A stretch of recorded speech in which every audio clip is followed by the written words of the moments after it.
Imagine a phone so thin, it barely feels like it's there, yet powerful enough to compete with the most premium flagships Apple has ever made.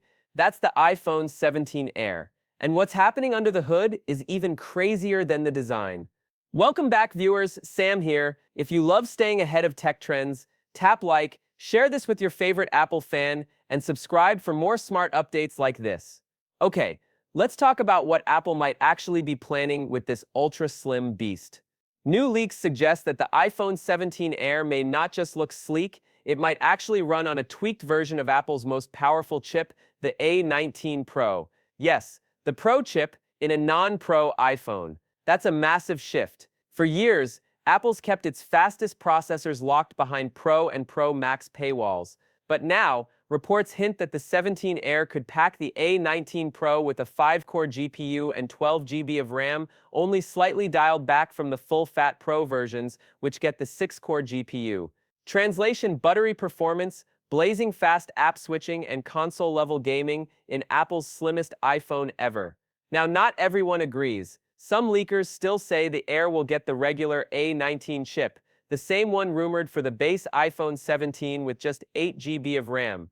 But that split in rumors, it actually tells us a lot. Apple might be testing multiple internal configurations, and the version we get could depend on production efficiency, chip binning, or even marketing strategy. One leaker with a mixed but intriguing track record, Fixed Focus Digital, claims that the standard iPhone 17 gets the base A19 chip, while the Air gets the 5-core A19 Pro and 12 GB of RAM.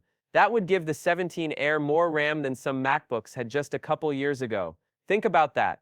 This isn't the first time Apple has split chip cores to fine-tune performance. The iPhone 16 lineup did something similar with the A18 chips. Some models had extra GPU cores, others didn't. So a slightly dialed-down A19 Pro in the Air? Totally possible. And very Apple. And it would explain why Apple's going all in on this new form factor.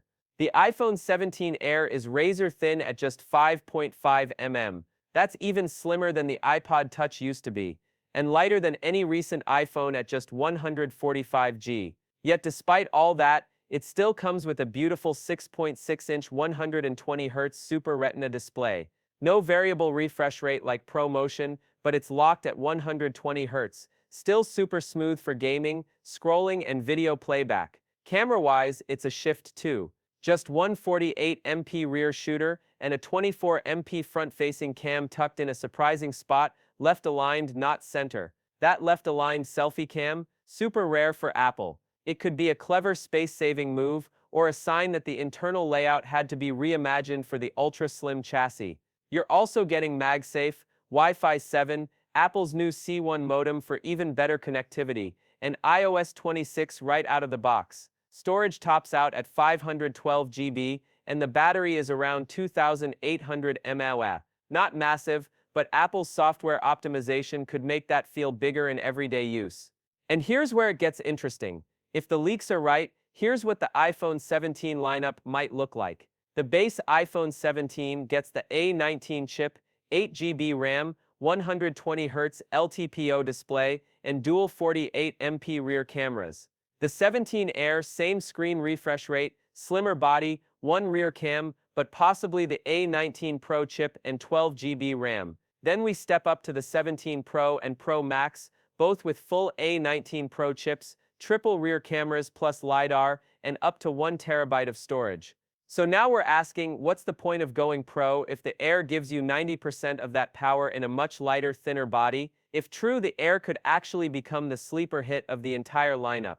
Power users who want speed but don't care about triple cameras might gravitate to this model instead of shelling out for the Pro Max. It's lighter, more portable, still fast, and let's be real, probably more comfortable to use one-handed. Of course, this is all still pre-release talk. Apple might surprise us or pull back on the chip performance to create more separation between tiers. But what's clear is that the iPhone 17 Air isn't just a repackaged Plus model, it's a fresh experiment, possibly Apple's boldest yet. And with Samsung heating up the competition with ultra-thin models like the S25 Edge, Apple has to make sure the Air isn't just thin, it has to be powerful. All signs say it's on track. September isn't far off, and Apple's playbook seems to be changing fast. Whether it ends up with a full A19 Pro or a tuned-down version, the iPhone 17 Air is already shaping up to be one of the most exciting devices Apple's ever made. Stay tuned, we're just getting started.